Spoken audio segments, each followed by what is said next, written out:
hop on board my 2020 Panigale V2 and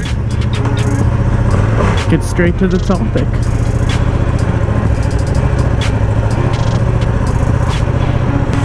This is a good video if you're interested in the RS660 because I'm going to talk about the bike and also its competition. And this is also a good video if you're interested in the Ducati Panigale V2 because I'm going to explain some things that might make you want to wait for the Aprilia. So we'll just go ahead and get on with it.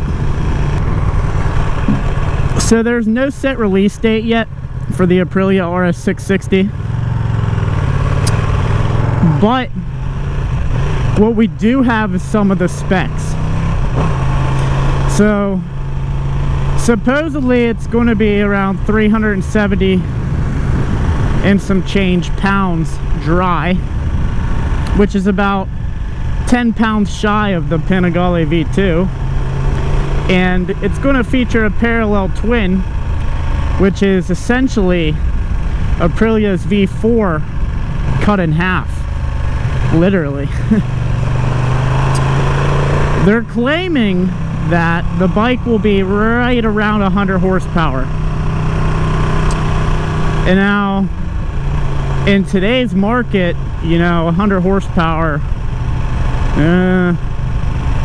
seems low. But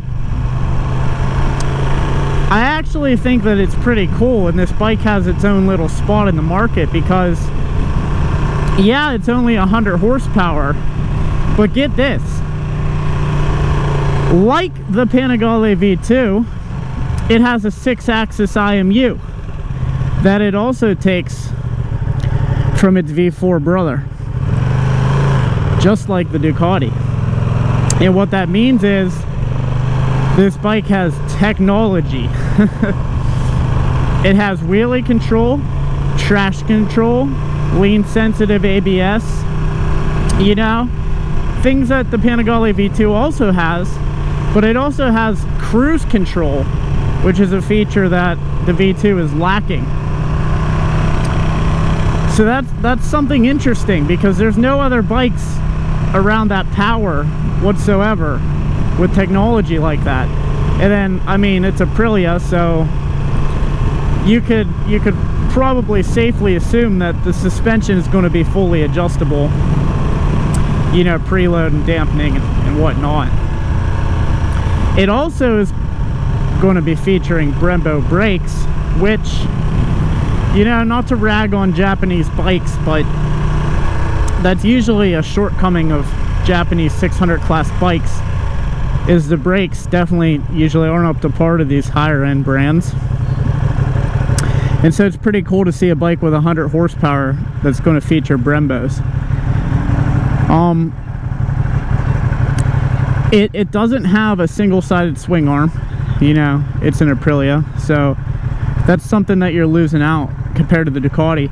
But it still has a nice TFT dash, and it is very exotic looking.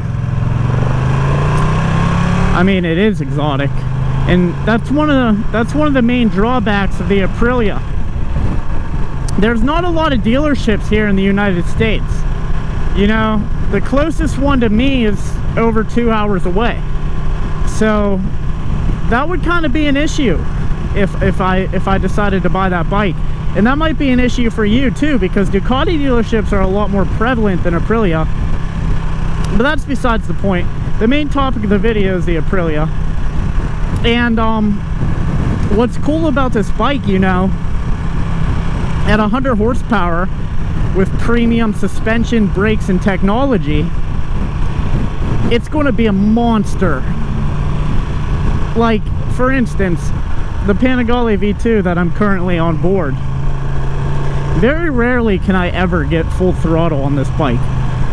You know, on public roads, you're going to be very lucky if you could ever tap into the throttle at all on a bike like this.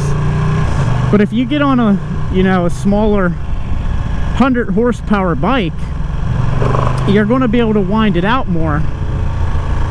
And understand, that the Aprilia RS660 will feature a 660cc parallel twin, as I mentioned. So it'll still have that nice power band where it has low-end punchy torque, unlike a Japanese 600. So essentially, it's going to make one hell of a street bike, guys. It is. And Aprilia, you know, I think that's the direction that they were kind of headed with this bike, because if you look at photos of the bars, how like a normal clip-ons, like on the Ducati, they're down lower than the top of the fork. But on the Aprilia, it's got risers on it, and the bars are more like up right here, a couple inches over the fork. What that means is you're going to sit more upright, but you're still going to have the, you know, the clip-ons. So you'll still get that sport bike handling and feel, but you're going to be a little bit more comfortable. And rest assured, nobody knows yet, but I'd say it's pretty safe to assume that the bike will be a monster on the track, based on the fact that it has premium technology, suspension, brakes, etc. And it should be pretty easy to handle and get good track times on. So you're talking about an Italian bike which is great on the street and great on the track, which is exactly what I think the Panigale V2 does. But guys, here's the difference, okay? The Aprilia, and now this is estimated, the estimated MSRP of the Aprilia RS660 is $12,500 USD. And the Ducati is $16,499 USD. So essentially, the Panigale V2, it costs the same as a base model leader bike, you know, Japanese 1000. So a lot of people say, oh, well, you know, why wouldn't you just buy a 1000? And I've gone over that in my other videos if you'd like to check that out. But there's a multitude of reasons. And I think that people are probably going to say that about the Aprilia, based on the fact that it's around the price point of an R6 and it has less horsepower. But guys, I can tell you this just from riding this Ducati, I strongly prefer the Panigale V2 over a 1000 liter bike for many reasons. And it's definitely a much better street bike than a liter bike would be. I'd say it's probably safe to assume that the Aprilia is going to be a better, more livable, and just more fun street bike than something like an R6. These bikes are really making me excited, because it seems like finally, you know, finally companies are really listening to their customers, which is strange because, you know, historically Italian bikes have been like brutal and hard to tame, exotic machines. But recently, with the release of the V2 and the upcoming RS660, they're becoming pretty sensible. You know, the RS660 is a bike that makes sense. It's great for the street. And it's so amazing to see these middleweight bikes treated like flagship models. We get all the premium technology. So, you know, the RS660, yeah, it's around the price of a R6. But an R6 has traction control in power modes. Period.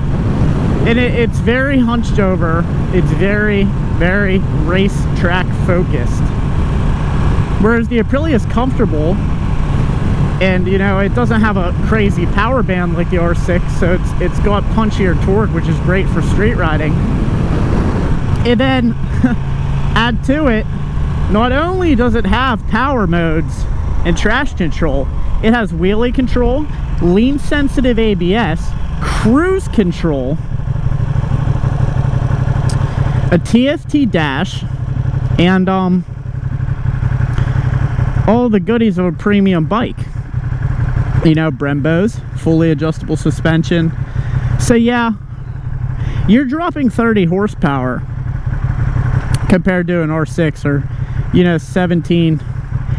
You know, I don't really know off the top of my head exactly what horsepower an R6 is, but I know for an absolute fact that it's somewhere around 120 to 130, maybe a little bit below 120.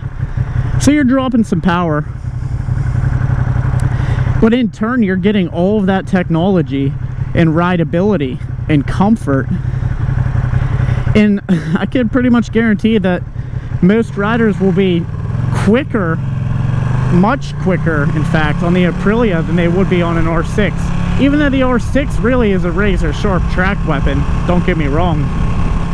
I think the Aprilia is just going to be so easy and nice to ride that it's going to be easier to live with and easier to ride fast, but also easier to ride slow, if you understand what I mean. The only thing that you lose when you go to a twin is the smoothness of an inline 4, because an inline 4 is such a smooth motor. Like this Ducati, it kind of chugs along, especially at low RPM, and you'll probably see that on the Aprilia as well. You know, speaking of the technology but being put on these middleweight bikes, whatever you'd like to call them, mid-tier, what's so cool is like Ducati and Aprilia, they're kind of like advanced, you know, they're kind of like the leaders in technology, and other companies follow suit. So when you get like an Aprilia quick shifter put onto a middle tier bike, it's probably going to be a better unit than something you'd find on, like, for instance, the Ninja 636. Not that, you know, the 636 is a lovely bike, but I'm just saying all the parts are more premium and more modern, essentially, and they kind of trickle down to the Japanese bikes over time. So long story short, guys, I think that this Aprilia is going to be a really special and really great bike, and I'd really, really love to get my hands on one and see what I think of it. So if you're in the market for a 600 class bike, you might want to wait out for the Aprilia. Only downside being the maintenance, which, you know, I've heard mixed reviews on that, and the fact that there's not a lot of dealerships makes it even worse. And then you're losing a little bit of power, but I mean, whatever. And if you're in the market for a Panigale V2, you might want to think about the Aprilia too. Unless you're dead set on the looks of the Ducati and the single-sided swing arm and everything, the Aprilia has all the same technology and goodies. It's obviously just way down on power compared to the Ducati, but I mean, the Ducati's power is not even usable on the street anyway. And you're still getting an exotic bike, and you're saving yourself $4,000. For me, the clear choice is the Panigale, just because I just love the way it looks, and I love Ducati, and because there's no Aprilia dealerships near me. But go ahead and let me know in the comments below what you guys think about the new Aprilia RS660, especially if you're interested in buying one, or if you're interested in buying a Panigale V2. And go ahead and like and subscribe. You know, I'm very appreciative that I'm gaining subscribers at a pretty decent rate for a starting YouTuber, I think. And you know what, guys? I'm putting the work in with these videos. I've purchased the gear and studying and everything, so I appreciate if you guys would subscribe. Oh, one last thing. I see moto vloggers like Yami Noob, for example, I'm a fan of.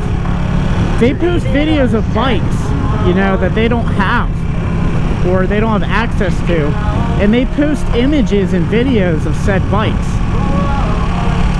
I'd like to know, if anybody knows, please let me know in the comments, how is that possible? Because you can't find stock images of all these bikes. Like an Aprilia RS660, it's not even out yet. So there's no stock images. Yet there's especially like the Ninja ZX25R too. You know, how do people use photos and images of this bike? because I'm under the impression that, you know, they're all copyrighted. I just don't understand. If you guys know, please let me know in the comments below. And I hope you enjoyed episode 3 of Bike Time.